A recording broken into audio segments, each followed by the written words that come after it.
Our content is created to empower our viewers to take actionable steps to improve their lives.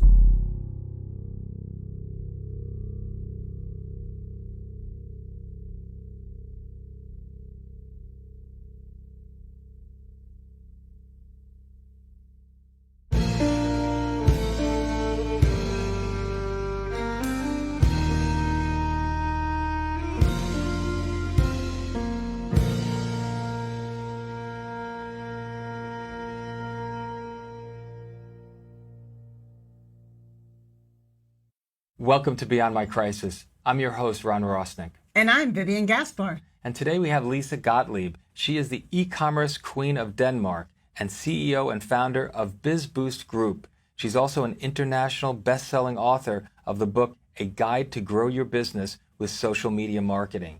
In her work as a marketing expert, serial entrepreneur, and Harvard speaker, she's also the best-selling author and award-winning business mentor.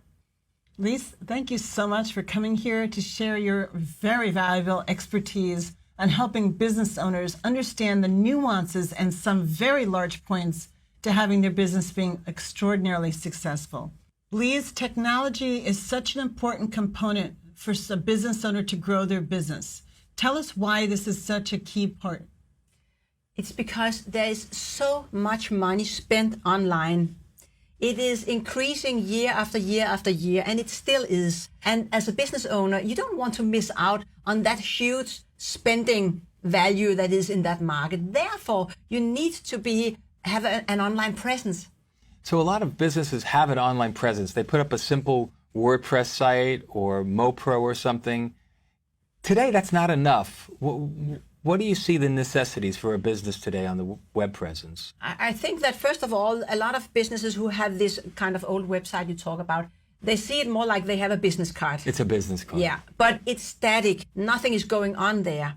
And a static website is very hard to find in the search engines. So if anyone wants to find a business, this one will be not on page 2 or 3 or 5, but maybe on 10,000. So for search engine like optimization, these static web pages, Google will not consider. No. And their business won't be found. If your business is not found on the first few pages of Google, then you're not really there. No. But so what are the key components to putting on a website today? Not just your brick and mortar address, but something more dynamic. Yeah, I think that if you have some interesting going on in your business, if you could share that on your website, that would be very beneficial, especially for this with the search engine optimization. I know it's very technical for a lot of people, but search engine optimization just means that when you search on Google, does it pop up or not? Or where does it pop up? On which page? And you want it to be on page 1 because nobody ever goes to page 2. Well, Really? so I sometimes have. You're the only one. Everybody wants 2% you. will go to page 2 and further. Most people stay, 98% stays on So, page Lise, 1. you're saying put some original content and use some words that are key to your business. Yes. Which Google and whatever new search engine comes up is going to use to anchor into that and if search. If that is too technical for many people, then at least they should share their news, your news, because news is probably about what your business is about. So the keywords, as you talk about, will probably be in there, or else they can, for maybe $5 or $10, get somebody to proofread it and just make sure that the keywords are there. So the technical side of it doesn't have to be very difficult. It's more that you have to share your news, share knowledge, share everything that you can with the outer world. So the one question is, how often should you change the homepage information on your website? I think that you should have a blog. You know, a blog is where you have your news, where you post your own small articles. And if you have a blog, then it's alive. You don't need to change more. But the blog will tell Google and other search engines that this is a site that is alive. Here, news, relevant content pops up regularly, and that is what they actually reward. So in the search engine, you get rewarded if you are doing that. What you said before is really brilliant, to get other people to do some of that work for you. So if you're a business owner that's focused on your core passion, doing web development, creating engagement on a website may not be your thing. No. So you're suggesting to get other people to do that work. Yes. Especially when they have the expertise. I mean, Lise develops these websites that are phenomenal. I mean, her website's beautiful. So you got to invest in other people to do things we may hate to do. That's essential for business today. It is. If you have a business and you want it to grow, you need to scale it, and the only way you can scale it is that you actually delegate something to other people.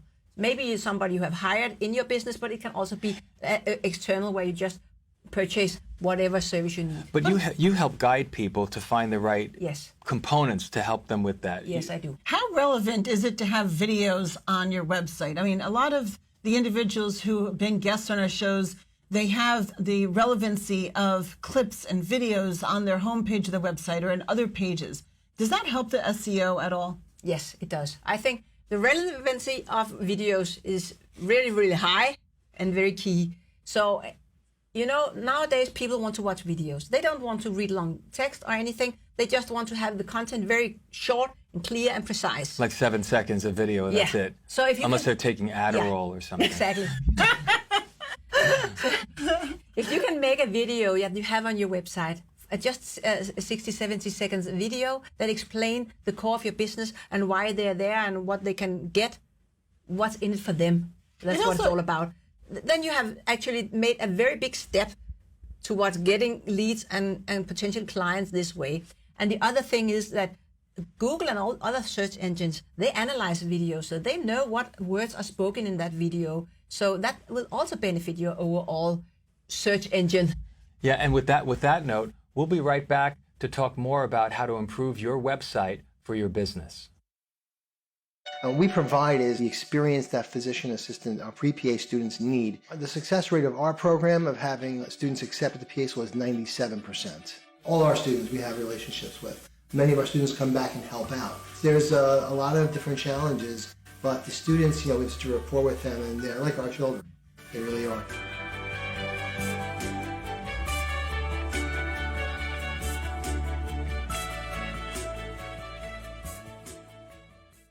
We're back with Lise Gottlieb to talk about how you can improve your website for your business and generate more business and leads. Lise, can you give us some direction of what are some free or easy tips on getting more website traffic, getting more people over to that beautiful website you just built? Yeah. One of the ways we talked about earlier is to give some good content. If you write an article with some very good content that gives value to other people, then you can post it on social media and you can share it. You can post it in forums and you can maybe post it on other blogs as well. And then you can link to your website and then they will go and read the article there. So create original words. Don't just copy something you see on the internet or just retweet or reshare something. No. Do your own original information, something that would benefit a viewer, a visitor, right? Yeah. Exactly. Does hashtag help? I mean, if you're writing an article or posting on Instagram or another social media, does it help to do hashtag your website URL? You cannot hashtag your website URL exactly. You can hashtag your keywords, and hashtag works different if it's in Instagram or in Facebook. So I think that people who are in Instagram, they can benefit a lot from hashtags. So in Instagram, you can use 30 hashtags, and you should do. If you want to get traffic from Instagram, you should use these 30 hashtags. There's so many vocabulary words and things that people have to learn. Yeah. Can you simplify this? Give us like 3 tips that business owners need to know and do for their marketing. I think that just to finalize, hashtag, it means keyword. So what's keyword? Keyword, that is actually a word that is very key for what you are selling. So if you are selling, let's say, football equipment, then football should be in the word you are writing about. And football equipment is another hash word. It's a keyword. It's a little longer. Right, and also to consider your locality. If you're hyper-local and you're in a town, maybe combining the keyword with the town name will help, because we're always trying to think, how does someone search on Google or somewhere? So think about how people search. What are the 3 tips that a business owner really needs to know to start developing their website marketing? They should make sure that, first we talked about earlier, a video on the website is very, very efficient, and I should definitely encourage anyone to invest in a small video. It's not very expensive. A ton of people that create it, but where it says what you are doing. So, and then the 3 tips will be that you should have something where people can take action, a call to action button or whatever you will call it, but something where it says, press here to get this or to buy, something where they can take an action. And we have taken that action, then they can come into your email list, your email system. And that is the second part, the second very important system, because any lead that comes to your website, no matter if it comes for free or you have purchased it, it has a value.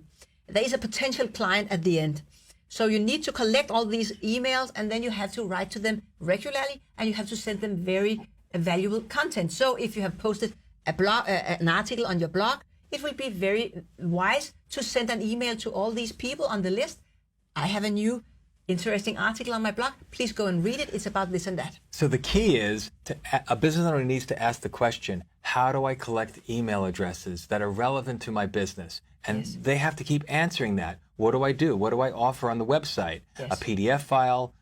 We call that a funnel to get an email address. Not to just to buy them from China or the Ukraine or someplace, but to really get real, true email addresses based on this technique. That's brilliant. It really is brilliant and necessary today. And that helps with conversion and getting people from visiting into becoming actual paying clients, right? Yes, because when you write to that list, you are in that process in your marketing, because this is marketing. This is what it's all about. And if marketing is done correctly, you can make 70% of the sales process marketing take care of. So you only have to take care of the last 30%. Like closing is a big So if you're a local martial arts school, just for a local town, is online marketing necessary today? Yes, absolutely, because everybody's in there, and it will pop up on all the devices that now this and that is happening, or this one won a medal, or now we have this new class starting up. So of course it's... So what's the third tip that you would have for our audience? The third thing is that you have to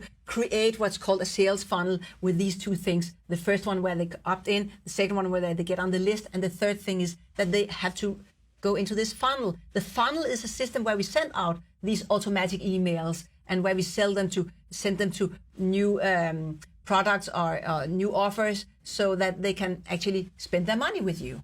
So we need to understand it as a business owner so we could direct other people to do it. How much time should a business owner devote to online marketing and developing this? I think that marketing and sales is the number one priority for any business.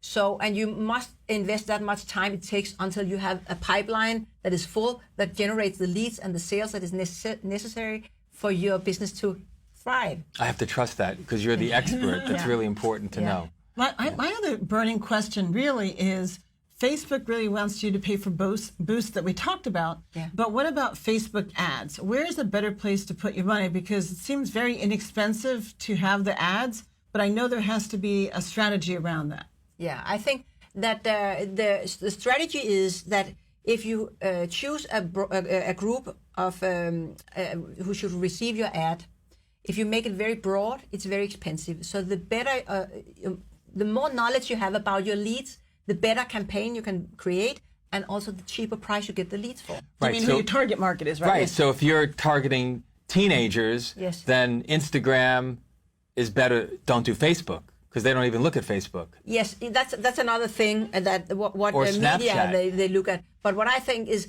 let's say that you are selling some kind of baby stuff, baby clothes. Baby clothes. So then you want, and maybe this is high end, maybe it is ecologic or something like that. You need a niche, some angle to the clothing. So needs to find out who are the mothers of this kind of children who want to purchase this.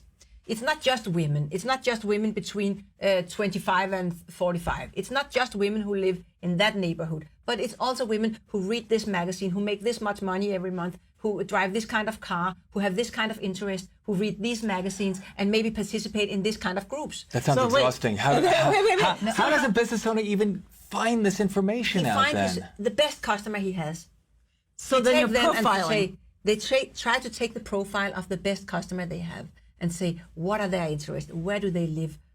How much do they, what kind of job do they have? Maybe where they vacation, if they can afford nicer vacations. All that kind of things. And of course, everything takes some time to do. Yes. But it is so fundamental because you will waste so much money if you don't know who is the one you want your ad to be shown to. So therefore, it's really essential. So you help people focus and Yes. hone in Yes. on where their time should be spent Yes. to develop their business. Yes. People could spend years like walking around and just figuring things out, but not being focused. And a very, very simple way to do it is actually to do a little survey among your best clients, to ask them, what is your favorite magazine? What is your favorite holiday?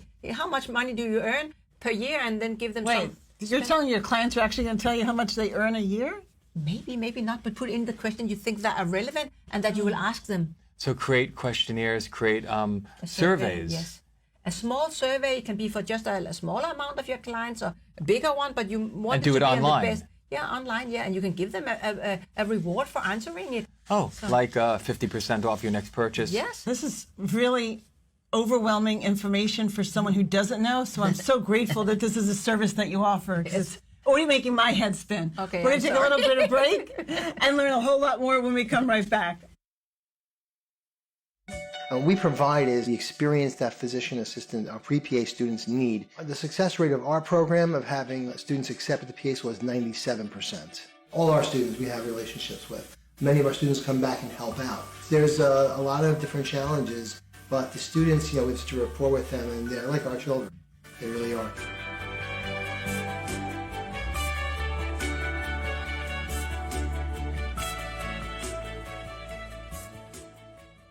Welcome back to Beyond My Crisis. We are here with Lise Gottlieb to talk about how to start your own small business when you're already working a full-time job. Or residual income to go along with wanting to build your income base even further. Yes. So what is that? How do we're going to Yeah. find a passion Yes. and then build a business? Yes.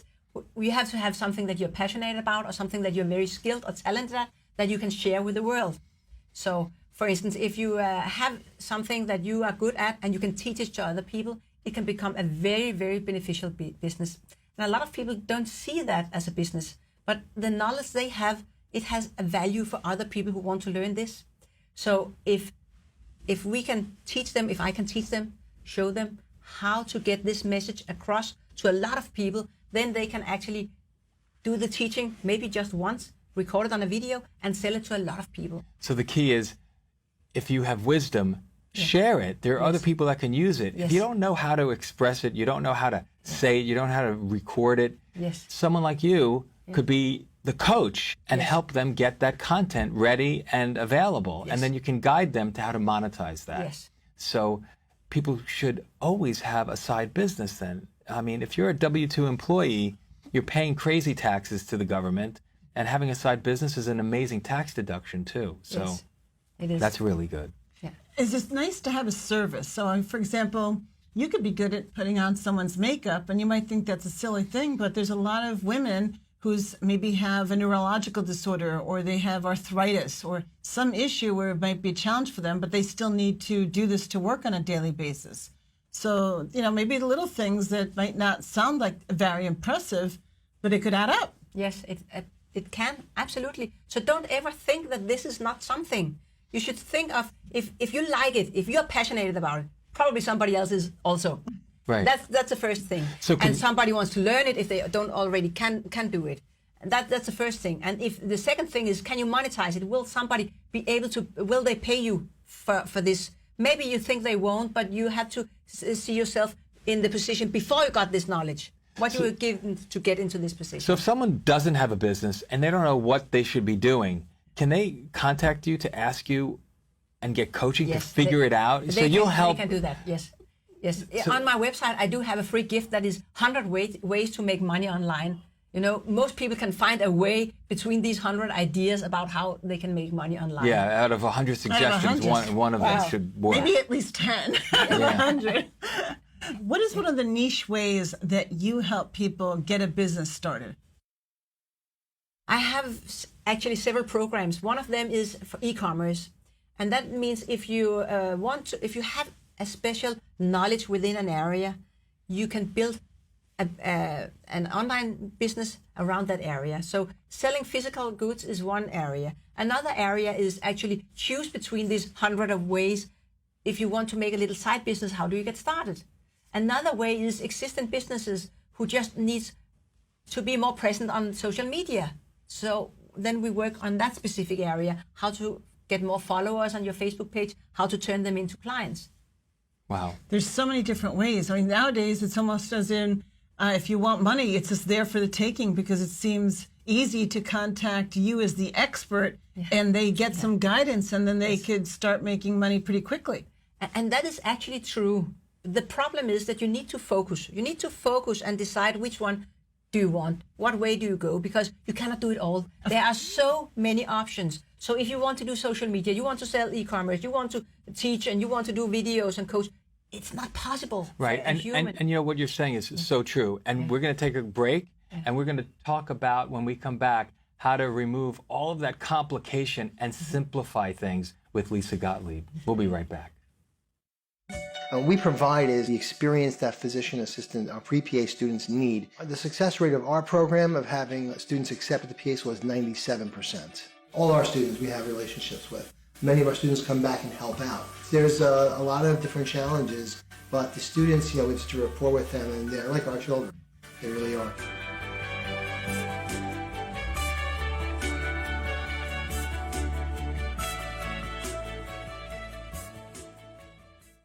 Welcome back to Beyond My Crisis. We are here with Lise Gottlieb, who's sharing some very intensely critical secrets if someone wants to go forward, make more money either on the side or residually. It's really important when someone gets this idea into them, they're excited, they have this burning desire, and then they get started perhaps with your guidance and help and coaching on a day-to-day basis. So what do you recommend that someone do to stick to it, get some momentum, and be motivated? For me, it's very important that to be successful, what is that? It means different things to all of us. Right. It's not only just about money, but happiness, right, is the key to life. And I think that happiness will bring success. You can be successful, but not necessarily happy. But if you are happy, you most likely will also be successful. So I like to work with this happy thing to talk about what does it take to become happy, because then the rest doesn't matter. So we want to speak to our joy, our happiness, what we love to do. Yes. That's not like necessarily a chore and it's arduous. No. But realistically, sometimes you got to really work hard on a business at times. Yes. And work smart, but sometimes it's hard work to get over some hurdles. Yes. How do we get over these hurdles? I think that if you need to visualize things, you need to see for yourself, where do I want to go? I want to be this person to are in this position or stand here, or if I want to sing on Broadway, I want to speak on this stage or for these people or whatever your dream is. If you visualize that, then you have to visualize also the steps to go to this place. Okay, so we need to write down our goal. Or today, businesses start with a mission statement. So do you recommend people at the beginning, at the inception, have a mission? To me, it's not so important if they write it down. To me, it's important that you can see it for you. You can visualize, see, I am in this position, it smells like this, it looks like this, and these people are around me, and this is going on, and this is how I feel. All these things, if you can do that. And connect the feelings, and then we can remember how we feel when we are achieving this goal. And then to get there are some steps you must take, because you don't go from here to here. If I want to win a medal at the Olympics, I'm not going there just by visualizing it. I have to eat and sleep and train and all the stuff that people do to become the best in their field. What if somebody knows what they want? They're like, okay, I really want to do this. I have no idea what to do next. What do you recommend? I think it's, there are a lot of questions to ask yourself when you have to figure out what to do next. And this is also what I do with my coaching clients, that we actually have this discussion about what ways are there to get to here. And if you think about it, then you will figure out ways. That's why we are entrepreneurs, because we are creative people and we see solutions. So you have to see different solutions, and then you will pick out the one that suits you the best. And then you'll figure out what are the steps for this route here. We also believe that not just people with an entrepreneurial spirit can start a business, anybody can. Anybody with wisdom should share their wisdom with society and make it a better place. Yes. What about momentum? It's nice to get spurts of inspiration and motivation, but momentum, what is the true difference? I think actually momentum is really important for happiness, because that is where we thrive. That is where we can see progress. So there are some key elements for happiness, and one of them is relationship. Relationship, not just with our spouse or significant other, but with our co-workers, with our friends, with our kids, with our neighbors, with our rest of the family. All these relationships, they influence how we feel and how we are. The human connection. Yes. As human so beings. human connection are super important to happiness. The 5 people you hang out with most are what you're going to be like in a day-to-day life. Yeah. So then you should perhaps reevaluate, and I don't know if you cover this with your clients, to reevaluate who you spend your time with to make sure they're not inadvertently like an energy vampire Yes. or someone who causes you Yes. subconscious negativity Yes. in your self-talk. Yeah. If you have the vision of yourself up here in your dream, if there's anybody in your relations, in your sphere, that doesn't support that vision, they shouldn't be there. Get rid of these energy vampires. Get rid of Yes. the negative people. Yes. Stay around positive people. And we're positive people. Now, the question I have is, do you have a way to enroll people into this? I mean, if you're telling people this is what you want to be, this is what you want to how you want to have it, when you have a bigger goal, how do you get that engagement with them to keep them moving on a day-to-day basis? It just seems so overwhelming sometimes. Yeah. I use a morning routine. So the morning routine is where I connect to the vision. This is where I remind myself, why am I doing this?